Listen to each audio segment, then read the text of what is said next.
Venez ça. Amen. La communion fraternelle en Christ. Alléluia.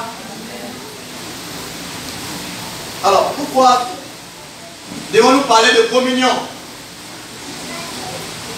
Alors, le constat qu'on a fait, je ne sais pas si vous avez fait le même constat avec moi.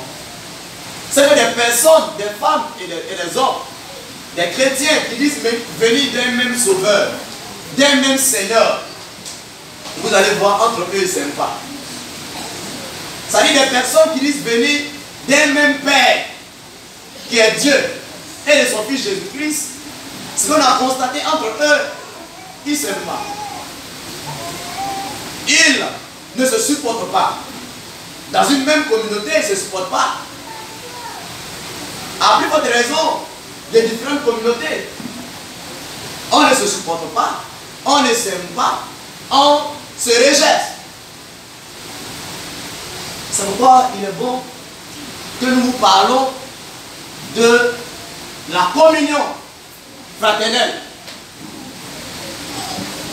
Dieu ne veut pas, selon Philippiens 2, verset 1 jusqu'à 4, il ne veut pas que parmi nous, chacun cherche son propre intérêt. L'apôtre Paul, en 1 Corinthiens 1, verset 10, ne voulait pas que dans l'église de Corinthiens, il y ait des divisions. Gloire à Dieu. Alors, la volonté de Dieu, et ce que nous devons retenir avant de partir en ce matin, c'est que chaque chrétien doit aimer son frère afin de favoriser l'unité et la croissance de l'église. La volonté de Dieu, c'est que nous puissions nous aimer les uns les autres pour favoriser l'unité et la croissance de son église. Donc nous allons chercher à comprendre ce qu'on appelle la communion fraternelle, c'est quoi? Le point de vue de Jésus et de la communion, les conditions de la communion fraternelle et la communion fraternelle, enfin la communion fraternelle et l'évangélisation. Et nous allons prendre le cas de l'église primitive, la communion fraternelle et l'évangélisation. Alors, c'est quoi la communion fraternelle? Nous allons à travers plusieurs expressions faire ressortir la notion de communion fraternelle. Alors, on va le lire rapidement pour commenter dans les versions 8 secondes. Jean 13, verset 34. Une autre personne va prendre Romains 15, verset 7. Une autre, Galates 5, 13. Colossiens 3, 13. 1 Thessaloniciens 5, 13. Jacques 5, verset 16. Donc, Jean 13, 34. Romains 15, 7. Galates 5, 13. Colossiens 3, 13. 1 Thessaloniciens 5, 13. Jacques 5, 16. Alors, Jean 13, 34 dit quoi? Jean 13, 34. Jean 13, le verset 34. Oui. Je vous donne un commandement nouveau. Oui. Aimez-vous les uns les autres. Oui. Comme je vous ai aimé, vous aussi. Aimez-vous les uns les autres. Donc, vous voyez qu'il y a une expression qui ressort les uns les autres. Donc, cela veut dire, cela sous-entend que la vie chrétienne n'est pas une vie où on est seul. Amen. On est forcément en relation avec un autre chrétien. Celui qui est chrétien dans sa maison, il zappe les chaînes. Il regarde son église dans sa chambre. Il n'a pas compris la notion de la communion fraternelle. On est sauvé pour être avec les autres. Les uns les autres. Romains 15, verset 7. Romains 15, le verset 7. Accueillez-vous donc les uns les autres, oui, comme Christ vous a accueillis pour la gloire de Dieu. Accueillez-vous les uns les autres. L'expression les uns les autres. Galates 5, 13. Galates 5, 13. Galates 5, le verset 13. Frères, vous avez été appelés à la liberté. Oui. Seulement ne faites pas de cette liberté un prétexte de vivre selon la chair. Oui. Mais rendez-vous par la charité serviteurs les uns des autres. Donc la Bible dit d'être serviteurs les uns des autres. Les uns les autres. La chrétienté est une vie d'ensemble. les uns les autres. Au lieu de dire, on a la pensée, la mentalité individualiste. Il est sauvé, mais il est chez lui. Il ne fréquente personne. En semaine, dimanche, il se retrouve. Ça, c'est la pensée individualiste. Le modernisme est en contradiction avec l'écriture. Dieu veut que nous formons une famille, les uns les autres. Alléluia. Donc, Colossiens 3:13. Colossiens 3:13. Colossiens 3, le verset 13. Oui. Supportez-vous les uns les autres. Supportez-vous les uns Les autres. Voyez, supportez-vous les uns les autres. Mais cela a disparu parmi nous. Or, nous sommes issus des mêmes pères, des mêmes fils Jésus. Il dit, supportons-nous. D'autres quittent des églises parce que l'autre l'a mal regardé, l'autre l'a pas salué. On n'arrive même plus à se supporter parce que l'autre lui a parlé directement. La Bible dit, supportez-vous les uns les autres. Alléluia. Donc, les uns les autres. Ensuite, et si l'un a sujet de se plaindre de l'autre, oui. Pardonnez-vous réciproquement. Donc, pardonnez-vous réciproquement. Donc, tu ne peux pas pardonner à quelqu'un si ta vie chrétienne, tu vis seul. Amen. On ne peut pas pardonner à quelqu'un si tu vis seul. Donc, si tu vis seul, le pardon ne te concerne pas. Alléluia. La chrétienté, c'est une vie d'ensemble. La maturité en Christ veut que tu vives avec l'autre. Vous savez, quand tu n'es pas mature, tu aimes vivre seul. Tu aimes prendre ta maison seul. Mais la maturité, vous savez, quand tu es venu à un moment donné, tu dois te marier, n'est-ce pas? Mais quand tu es mineur, c'est que tu te maries. On se peut que tu n'es pas encore mûr. Ça veut dire que lorsque tu es mis spirituellement, tu acceptes l'autre. Tu peux lui pardonner, tu peux vivre avec lui, le supporter. Amen. 1 Thessaloniciens 5:13. 1 Thessaloniciens 5:13. 13. Le verset 13. Oui. Ayez pour eux beaucoup d'affection, oui, à cause de leurs œuvres. Soyez en paix entre vous. Oui. Soyez en paix entre vous. Donc vivez en paix entre vous. 1 Thessaloniciens 5:13. En paix entre vous, voyez. Aimez-vous, pardonnez-vous entre vous les uns et les autres. Jacques 5:16. Confessez vos péchés les uns aux autres et priez les uns pour les autres. Donc on se supporte. Alléluia. Donc l'expression les uns les autres revient pour dire que la chrétienté c'est une vie d'ensemble. Et donc la communion fraternelle, selon la Bible, c'est un vivre ensemble fraternel qui exprime l'amour de Christ les uns pour les autres. En d'autres termes, la communion fraternelle, toutes ces expressions qu'on a citées, accueillez-vous les uns les autres, mettez-vous au service les uns les autres, ça c'est résumé par Jean 13:34 quand il dit aimez-vous les uns les autres. Parce qu'il faut aimer l'autre pour le servir. Amen. Il faut aimer l'autre pour lui pardonner. Il faut aimer l'autre pour l'accueillir. Donc la communion fraternelle, c'est l'amour les uns pour les autres. Et c'est cet amour les uns pour les autres qui nous amène à vivre ensemble. C'est un amour qu'on a reçu de Dieu. Et c'est ce qui nous amène à manifester. Un homme ne donne que ce qu'il a reçu. Si tu n'as pas reçu d'amour pour Dieu, de Dieu, tu ne peux pas donner. Alléluia. Gloire à Jésus. Alors, que dit Jésus? Jésus est la communion fraternelle. Jean 17, verset 11. On va lire Jean 17, verset 11 rapidement. Jean 17, le verset 11. Je ne suis plus dans le monde. Oui. Et ils sont dans le monde. Oui. Et je vais à toi, Père Saint. Garde en ton nom ce que tu m'as donné. Oui. Afin qu'ils soient un comme nous. Amen. Et afin qu'ils soient un, va se répéter au verset 20 et les versets suivants. La prière de Jésus. Il a prié afin que ses enfants soient ensemble et qu'ils expriment l'unité. Donc la communion pour Jésus, c'est l'unité. La communion va conduire, va favoriser l'unité. Parce que Jésus a créé l'unité le jour où il a envoyé son esprit. Sa mort, sa résurrection et son esprit. Il veut qu'on soit un. Il dit comme nous sommes un. C'est-à-dire le Père, le Fils et le Saint-Esprit sont comment? Un. Et il veut que ses enfants ont le même langage. Quand on dit on est un, ça ne veut pas dire. Regardez, il dit qu'ils sont un. Mais il y a le Père, il y a le Fils, il y a le Saint-Esprit. Donc, unité n'avait pas de confusion. Ils sont un, mais c'est trois personnes. Père, Fils et Saint-Esprit. Donc quand il dit être un ici, ne veut pas dire que tu ne parleras pas ta langue maternelle. Ne veut pas dire qu'on portera forcément les mêmes habits. Ne veut pas dire qu'on sera forcément du même parti politique, ceux qui font la politique.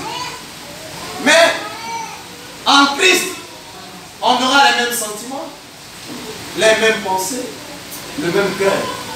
Alléluia. Quand ton frère est en pleurs, tu vas pleurer avec lui. Quand ton frère est en joie, tu vas être en joie avec lui. Le problème de l'un est le problème de l'autre. C'est là l'unité. Mais lorsque ta soeur a un problème, c'est pas ton problème, c'est ta joie. Il n'y a pas d'unité. Alléluia. L'unité s'exprime lorsqu'on a les mêmes sentiments, la même joie, la même vision. Et personne ne se voit au-dessus de l'autre. Chacun cherche l'intérêt de l'autre. Et cela m'amène à vous définir l'amour. Quand on dit l'amour, selon Dieu, ce n'est pas l'amour, j'aime le gâteau, j'aime la viande. Ce n'est pas ça. Quand Jésus dit qu'il nous aime, Jean 3,16, il a tant aimé qu'il a pourquoi il s'est donné. Il a tant aimé, il est venu nous servir. Donc l'amour selon Dieu, c'est un amour qui cherche à servir l'autre. C'est un amour qui cherche à se sacrifier pour l'autre. C'est un amour qui se donne à l'autre. Alléluia. C'est un amour qui recherche l'intérêt de l'autre. Le bien-être spirituel, émotionnel, matériel de l'autre. Mais c'est un amour sincère, désintéressé, inconditionnel. Alors ce n'est pas un amour comme les païens le font. Il aime cette jeune fille parce qu'il voit quelque chose en elle. C'est l'objet qui est en elle qu'il aime. Il veut dire quelque chose, la chose qui est en elle qu'il aime. Alors que l'amour selon Dieu est inconditionnel. Ce n'est pas quelque chose. Bien aimé, il nous a aimés tel que nous sommes. Romains 5, 8. Et la Bible dit, Dieu nous a aimés, Dieu pour son amour avec nous. Parce que lorsque nous étions encore des pécheurs, Christ est mort pour nous. Donc l'amour de Dieu pour nous, ce n'est pas un amour par rapport à quelque chose. Il nous a aimés sans intérêt. Alors, quand vous marchez avec quelqu'un, et c'est par rapport à quelque chose dans sa vie que vous marchez avec lui, c'est une relation d'intérêt. La vie chrétienne n'est pas une relation d'intérêt. C'est une vie d'amour. Alléluia. La communion fraternelle, c'est une vie d'amour. On ne marche pas avec l'autre par rapport à ce qu'il a. On l'aime de l'amour de Dieu. Alléluia. Un amour, on est prêt à se sacrifier pour lui. Donc, il y a les conditions de la communion fraternelle. Les conditions. Sans les conditions, nous ne pouvons pas vivre ensemble. Nous ne pouvons pas nous aimer les uns les autres. Il y a des conditions. La première condition, c'est en 1 Jean 1, verset 3. 1 Jean 1, verset 3. On trouve 1 Jean 1, verset 3. Ce que nous avons vu et entendu, nous vous l'annonçons à vous aussi, afin que vous aussi, vous soyez en communion avec nous. En notre communion est avec le Père et avec son Fils Jésus. Alléluia. Donc, pour que nous vivions ensemble, la communion fraternelle en Christ est une communion qui n'est pas seulement le fait d'être ensemble. Bien aimé, ce n'est pas le fait d'être ensemble comme le parti politique appelé le RHDP, ou bien le RDR, ou le PDCI. Amen. Donc, ce n'est pas un rassemblement de tout le monde, où chacun a sa foi bouddhiste, chacun a sa foi musulmane, n'est-ce pas? Chacun a une foi quelconque. Non. Donc, la fraternité en Christ part d'abord de la même foi. C'est-à-dire, on est en communion d'abord avec le même Père, le même Fils Jésus et le même Saint-Esprit. Donc, on ne peut pas être des frères si on n'a pas la même foi. Aujourd'hui, il y a de plus en plus d'hommes politiques qui veulent créer, n'est-ce pas, la vision de l'écuménisme, une même religion où on se retrouve ensemble Bien aimé, on prie le même Dieu. Quel est le Dieu qu'on a prié? Quel est le Dieu? Donc au fur et à mesure, l'apostasie, l'abandon de la foi se prépare. Au fur et à mesure, l'Antichrist prépare son entrée par les hommes politiques pour amener la religion à être ensemble. On se retrouve ensemble avec le bouddhisme, on va prier pour quel Dieu?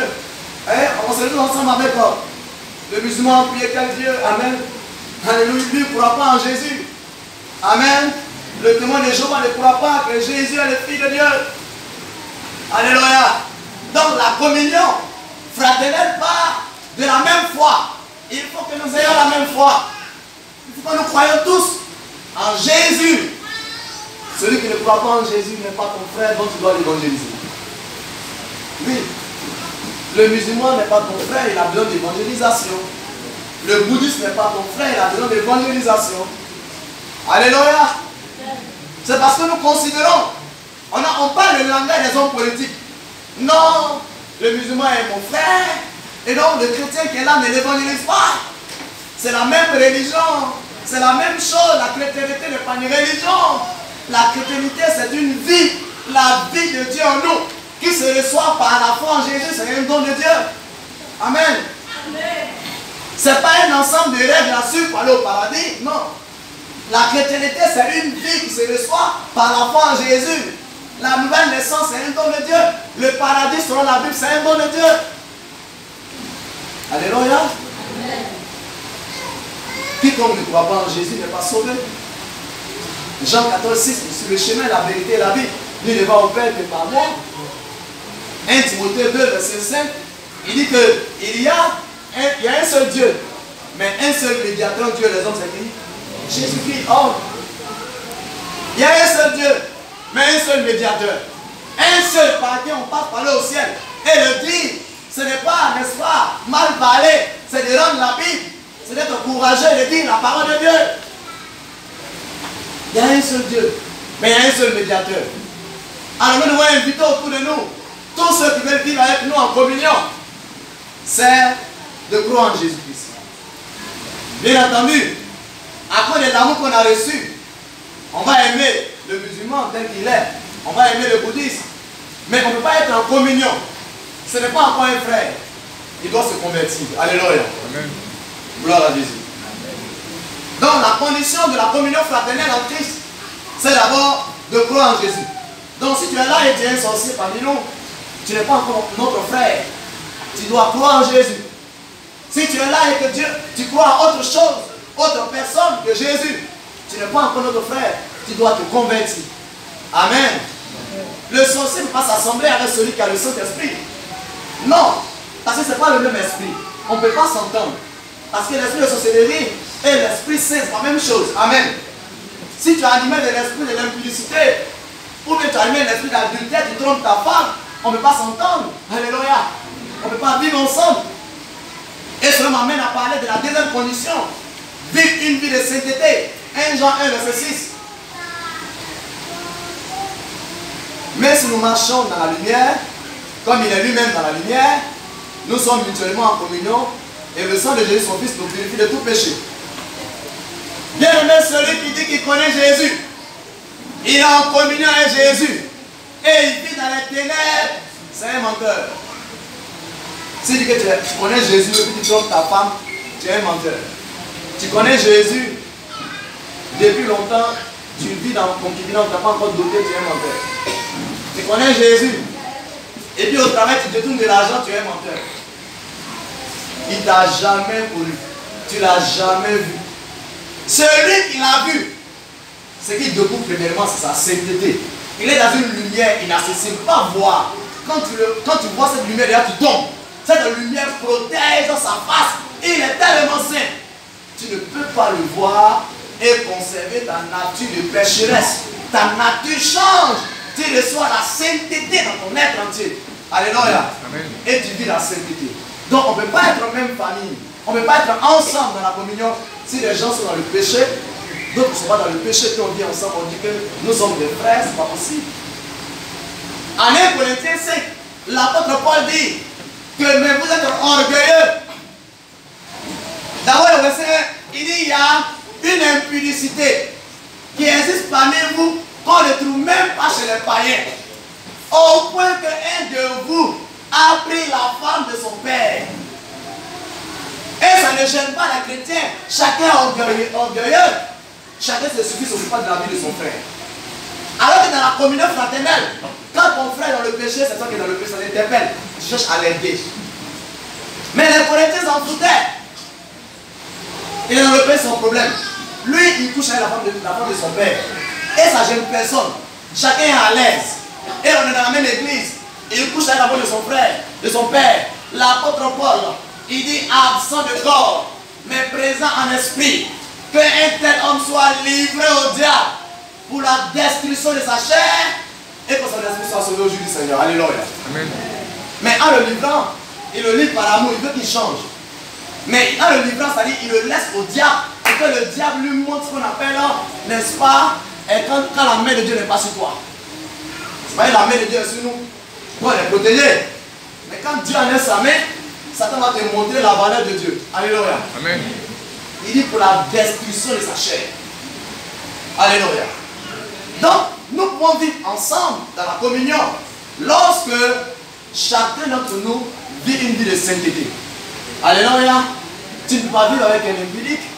Un frère. Il dit, si on se dit frère, et que parmi nous, il y a des impudiques, il y a des gens qui vivent dans la cupidité, qu'un tel frère, que tu ne puisses pas vivre avec lui. Aujourd'hui, prenez le nom de Jésus, gâtez son nom. Vous êtes chrétien, le week-end, vous êtes dans les bois de nuit. Vous êtes chrétien, vous êtes dans les bars. Bien aimé, le jugement arrive. Et chacun va rendre compte. Parce que tu as pris son nom pour profaner. Et à cause de toi, les païens ne peuvent pas se convertir. Tu prends son nom pour vivre comme tu veux. Un jour, on va rendre compte. Quand tu l'as vraiment croisé, ta vie c'est la sainteté. La sainteté. Alléluia. En 1 Corinthiens 13, verset 1 à 3, l'apôtre Paul nous parle de l'amour. La condition qu'on vit dans la communion fraternelle, c'est l'amour. L'amour de Dieu. Quand l'amour de Dieu habite en toi, tu aimes ton frère. Et même quand l'amour de Dieu habite en toi, tu vis la sainteté. Tu l'aimes. Quand tu aimes quelqu'un, tu ne veux pas l'attrister. Tu ne veux pas lui faire du mal. Tu vis la sainteté par amour. Est-ce que l'amour de Dieu est en toi? Demande à ton frère, est-ce que l'amour de Dieu est en toi? Alléluia. Gloire à Jésus. Quand l'amour de Dieu est en nous, nous l'aimons et nous vivons la sainteté. Gloire à Jésus. Et ce que nous allons voir à la prochaine séance, c'est la communion fraternelle et l'évangélisation. Gloire à Jésus. La communion fraternelle et l'évangélisation. Et vous allez voir le cas de l'église primitive, la première église. La première église s'aimait. Et la première église, tellement qu'ils s'aimaient, ils vivaient dans la sainteté. Il y avait des résultats, les gens se convertissaient. Les gens changeaient de vie. La première église était une église sainte. Mais aujourd'hui, bien aimé,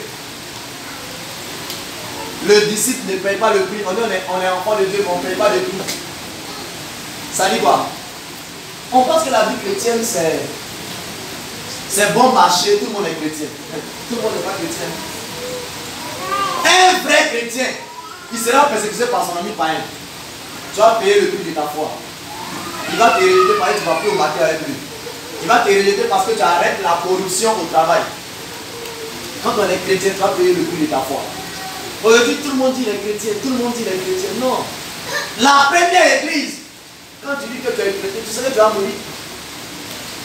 Donc, quand quelqu'un dit qu'il est chrétien, la première église, l'église des apôtres, on te baptise en même temps parce qu'on sait que tu es engagé pour la mort. Mais aujourd'hui, on est chrétien, tu es déployé, tu ne vas pas marier, tu dis longtemps, tu ne vas pas à l'église. Tu n'as pas de travail, tu ne vas pas à l'église. C'est beaucoup d'hypocrites parmi nous.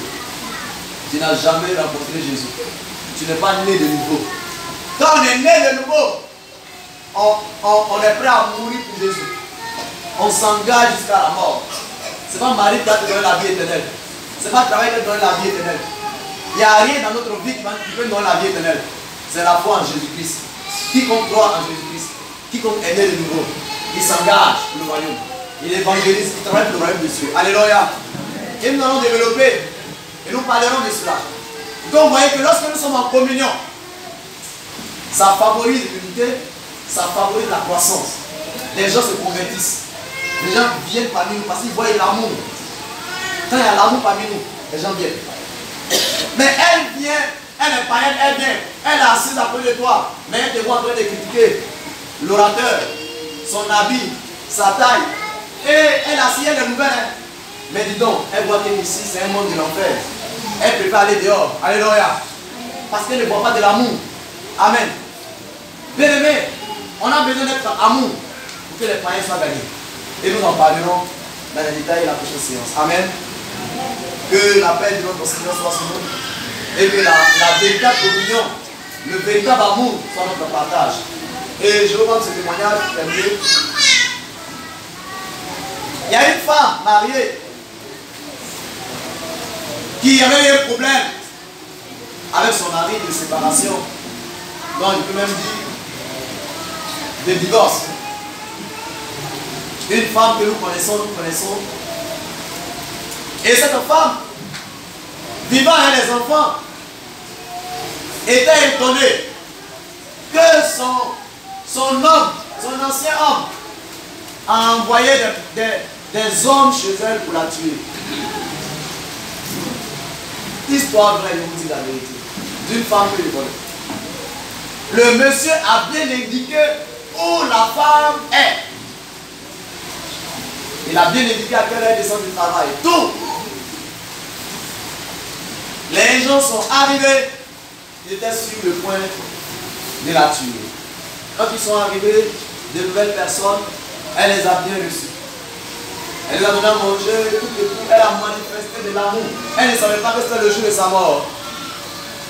Elle ne savait pas qu'il était venu la tuer. Mais elle a démontré, en tant que chrétienne, elle a démontré l'amour de Dieu. Oh my God. Face à l'amour de Dieu, qui peut résister, frère? Dieu a tant aimé le monde qu'il a donné son Fils. À cause de cet amour, nous on est devenus chrétiens, on est sauvés. On passe de l'islam à la chrétienté véritable. On passe de la mort à la vie. On passe, bien aimé, de l'état de prostituée à l'état de saint. On passe de l'état d'alcoolique à l'état de saint. Notre vie change à cause de quoi? L'amour de Dieu. Cette femme, après avoir manifesté l'amour de Dieu, je vous assure, les hommes qui sont venus la tuer là, ils ont commencé à lui confesser la raison pour laquelle ils sont venus. Eux-mêmes, on lui dit la vérité. Vraiment, on était venu de tuer. Il est au but de tout ce que le mari a demandé. Mais quand on est venu là, de la manière que tu nous as réussi là, on ne va pas te faire du mal. Ils sont confessés avant de partir. Elle a eu la vie sauve à cause de l'amour de Dieu dans sa vie. Je vous assure, si chacun d'entre nous pratique de l'amour, nous allons transformer le monde. Non seulement entre nous, on sera unis, mais nous allons transformer le monde dans le nom de Jésus. Amen. Dieu va vous acclamer le soleil.